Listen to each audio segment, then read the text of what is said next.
C'est plutôt la question centrale, c'est comment on repose la question du régime de propriété. Et c'est vrai que mon histoire de l'inégalité, elle part quand même de la Révolution française, qui est à la fois un moment d'émancipation par rapport à la société d'Ancien Régime, mais qui va devenir un moment de sacralisation de la propriété privée. Et le cas le plus extrême que je raconte dans le livre, c'est le moment de l'abolition de l'esclavage, où tous les intellectuels libéraux, dits libéraux, à commencer par Tocqueville, partent du principe qu'il faut avoir impérativement une compensation financière, non pas pour les esclaves, mais pour les propriétaires d'esclaves. Et c'est ainsi que Haïti, enfin, qui a voulu devenir libre à la suite d'une révolte d'esclaves, hein, c'est pas l'Assemblée en France, la Convention qui par générosité proclame l'abolition, c'est des luttes, c'est des révoltes. Et la monarchie française restaurée en 1825 finit par accepter l'indépendance de l'île, mais à condition que l'île paye une dette publique gigantesque, à l'équivalent de 3 années de production, on dirait aujourd'hui 300% du PIB, pour avoir osé être libre et priver les propriétaires d'esclaves de leur propriété. Et cette dette sera repayée jusqu'au milieu du XXe siècle.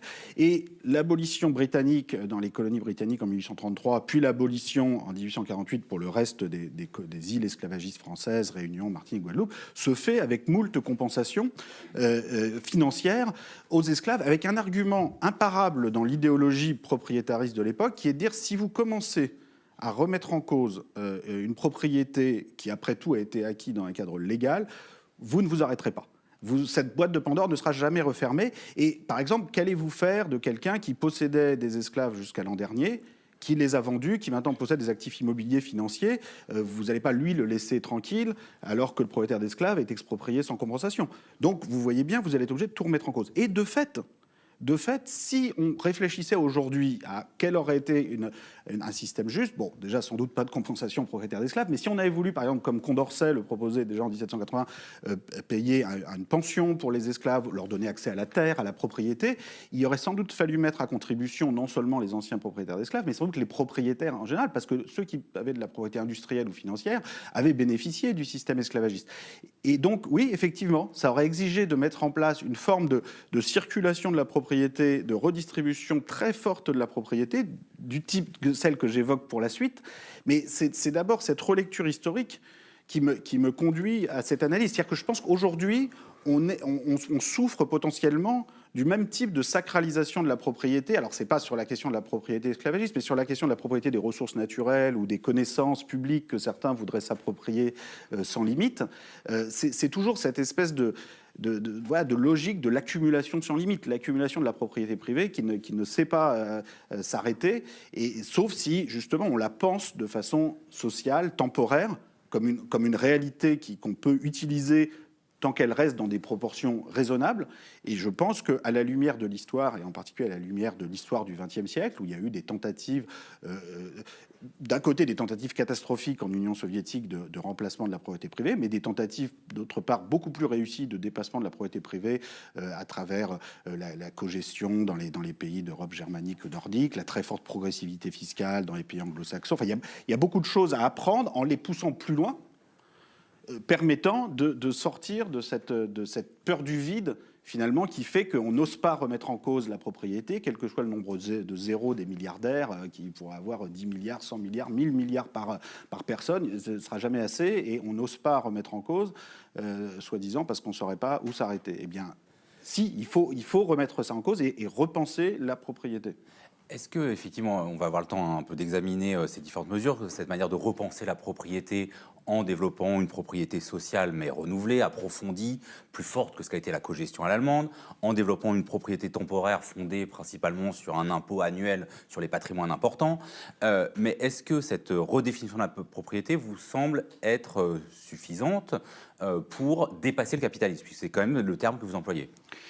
Tout dépend où on place le curseur sur la propriété sociale, la propriété temporaire. Mais je pense que si on place le curseur suffisamment loin, oui, il faut bien voir que ça a commencé au XXe siècle avec des luttes considérables. Moi, le cas de la Suède est quand même très intéressant parce que, quelles que soient les limites de la société social-démocrate suédoise et de la social-démocratie en général, et en particulier la Suède, depuis les années 90-2000, malheureusement, est rentrée dans une logique de course-poursuite fiscale, de concurrence fiscale, qui est assez néfaste collectivement. Mais Mais il reste que la Suède constitue un exemple où c'était un pays qui était extrêmement inégalitaire. C'est ça qui est intéressant, c'est que la Suède, de 1865 à 1911, c'était le cas le plus extrême en Europe de sacralisation de la propriété privée, puisque les droits de vote politiques étaient proportionnels à la fortune. C'est-à-dire que c'est pas seulement comme en France, dans les sociétés censitaires du 19e siècle, où voilà, vous aviez les 1% les plus riches qui votaient sous les monarchies censitaires en France, et puis c'était tout. En Suède, c'était à l'intérieur de ceux qui votaient, vous aviez un droit de vote, 2 droits de vote, jusqu'à 100 droits de vote, et même aux élections municipales, il n'y avait pas de plafonnement et vous aviez des dizaines de communes en Suède où une seule personne avait plus de la moitié des voix.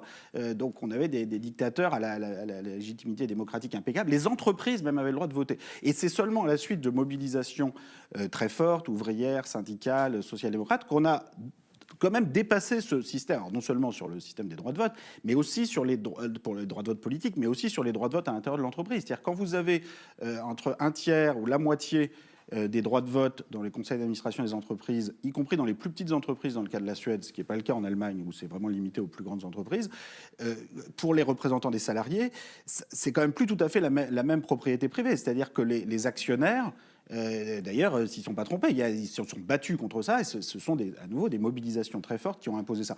Comment aller plus loin que ça? Moi, j'indique des directions. C'est-à-dire, je dis une façon. Bon, déjà, pour commencer, si vous avez la moitié des voix pour les représentants des salariés, ça veut dire qu'il suffit de détenir une part assez faible dans le capital pour faire basculer la majorité. Deuxième piste, si vous plafonnez les droits de vote des plus gros actionnaires individuels, donc moi je défends l'idée que dans des toutes petites sociétés, la personne qui a apporté le capital sur une épicerie, un restaurant, peut conserver la majorité des 50% des droits de vote qui ne vont pas aux salariés. Mais par contre, sur une grande société, je dis, bon, ça pourrait, au-delà de 100 salariés, aucun actionnaire individuel ne devrait plus avoir que 10% des droits de vote. Donc vous voyez que là, déjà, vous êtes dans une répartition du pouvoir qui n'a plus grand-chose à voir avec le principe une action, une voix. Et si vous ajoutez par-dessus ça le fait que, par ailleurs, la propriété elle-même fait l'objet d'une circulation permanente, donc dans la proposition que je fais. Actuellement, on est dans une situation où la moitié de la population, ou même les 2 tiers de la population, n'héritent de jamais rien. On reçoit quelques milliers d'euros maximum. C'est-à-dire qu'il faut quand même qu'on dise que ce qu'on a beaucoup entendu, votre idée d'impôt sur les patrimoines importants, c'est pour créer un héritage pour tous. Voilà, c'est pour que tout le monde ait accès à un minimum de patrimoine. Donc la proposition que je donne, mais c'est juste pour mettre des chiffres, après on peut aller plus loin que ça, on peut construire à partir de ça. C'est uniquement pour fixer les idées. C'est 120 000 euros à 25 ans pour tout le monde. Donc ça fait à peu près 60%. Actuellement, le patrimoine moyen, c'est 200 000 euros. La médiane, c'est 100 000 euros parce que il y a des gens très hauts, très riches en haut qui tirent la moyenne vers le haut, mais la médiane est avec 100 000 euros. Donc, quand vous avez tout le monde qui a 120 000 euros, ça change quand même pas mal les choses dans le sens où vous pouvez, d'abord, vous rajeunissez énormément le patrimoine, ce qui est quand même une bonne chose de façon générale. Vous donnez la possibilité d'acquérir un logement et de pouvoir garder son salaire pour soi, hein, au lieu de reverser toute une partie de son salaire comme loyer à des enfants de propriétaires pendant toute la vie. C'est quand même c'est pas rien. Et vous pouvez éventuellement participer à la création d'une entreprise, je sais pas, un média participatif, par exemple, je sais pas, par exemple. Bon, après, il y a aussi des secteurs comme les médias où on peut décider que les droits de vote, le pouvoir, est d'emblée déconnecté des apports en capital. Je crois que c'est ce qu'envisage ou ce qu'est en train de faire Mediapart. Je sais pas d'ailleurs très bien comment après le pouvoir quand même s'organise dans une fondation, parce que la question du pouvoir, elle est toujours posée, hein. C'est-à-dire qu'il faut trouver des solutions. Il suffit pas de dire on abolit la propriété privée, c'est très bien, mais ensuite il faut dire comment on construit le pouvoir et comment on le répartit, comment il circule. Donc moi je fais des propositions où je dis effectivement la propriété privée dans des proportions raisonnables, quelques centaines de milliers d'euros, quelques millions d'euros, quelques dizaines de millions, mais là il faut que ça circule très très vite. Et en tout cas, c'est vrai que la propriété privée de plusieurs centaines de millions, plusieurs milliards, je vois pas bien l'intérêt général dans tout ça, et donc oui, le barème d'imposition qui est proposé, avec 90% à 2 milliards, 60% à 200 millions, mettrait fin presque immédiatement à des propriétés de ce type-là. Mais voilà, ça me paraît tout à fait défendable. Mais c'est là où votre livre, il produit quand même un double effet, parce que vous prenez le cas de la Suède, qui est passée d'un régime ultra-censitaire à une des démocraties les plus égalitaires. Donc on voit bien, tout à l'heure, vous parliez de bifurcation, qu'on peut assez rapidement passer d'un régime inégalitaire à un régime égalitaire, et inversement.